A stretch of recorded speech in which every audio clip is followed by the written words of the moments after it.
So as I've been watching the reaction in social media lately related to police brutality, police killings, riots, there's obviously very politicized reactions on both the left and right. And it brought to mind something I had written in a book a few years ago called Second Adam. And it's about Jesus and the atonement and how Jesus' crucifixion, resurrection saves us or redeems us. And there's a chapter on liberation views of the atonement.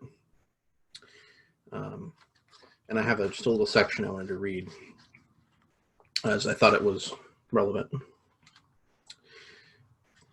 A balanced framework that can hold the seemingly contradictory truths of disparate parties together is imperative for a Christianity which is capable of being relevant to every group of human beings and to the wide range of human needs.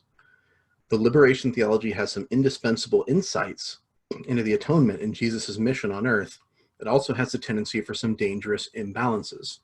For instance, when the oppressed are identified with the poor and seen as incorruptible, while those with wealth or privilege are thought of as necessarily evil, the gospel fails to be relevant to all people as sinners in need of salvation.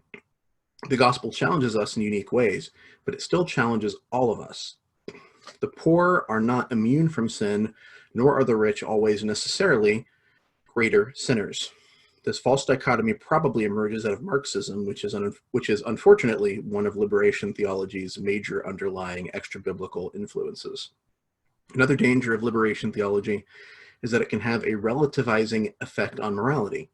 The view of the oppressed can begin to be seen as the only moral viewpoint, and they are therefore free to determine the proper moral course of action in enacting their earthly liberation. This methodology takes an oppressed class and prepares it to become an oppressing class that is unwilling to listen to God's challenge to their own sin. In other words, liberation theology, when taken by itself, has the capability of instilling the oppressor mentality into the oppressed. When James Cone, father of Black liberation theology, comments that, quote, American theology is racist, it identifies theology as dispassionate analysis of the tradition, unrelated to the sufferings of the oppressed, end quote, and notes that the cross of Christ was nothing less than a lynching tree, he's surely speaking truth to our tendency for hypocrisy, particularly when we have power or privilege to protect.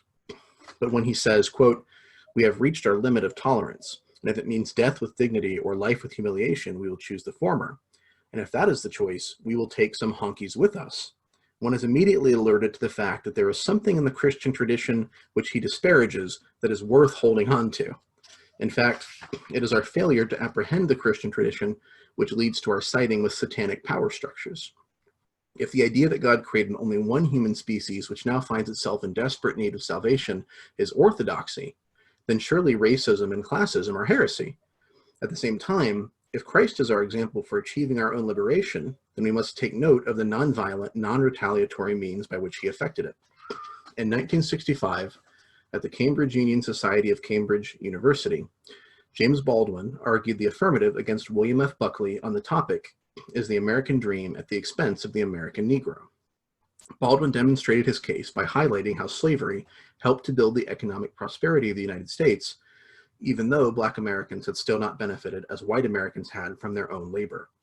In contrast to the violent separatist rhetoric, which was coming from some Black Americans at the time, and understandably so from a human perspective, Baldwin did not argue for the intrinsic moral inferiority of the white oppressor, but highlighted their shared humanity.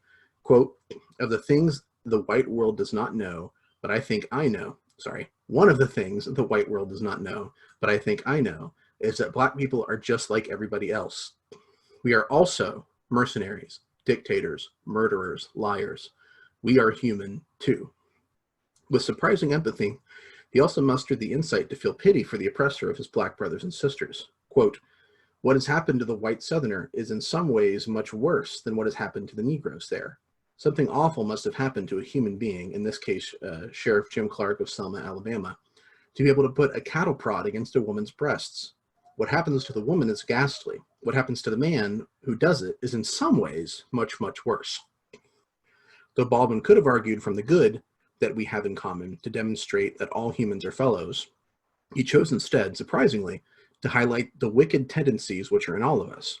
Had the roles been reversed, it could have easily been a black sheriff abusing a white woman. Depravity knows nothing of skin color.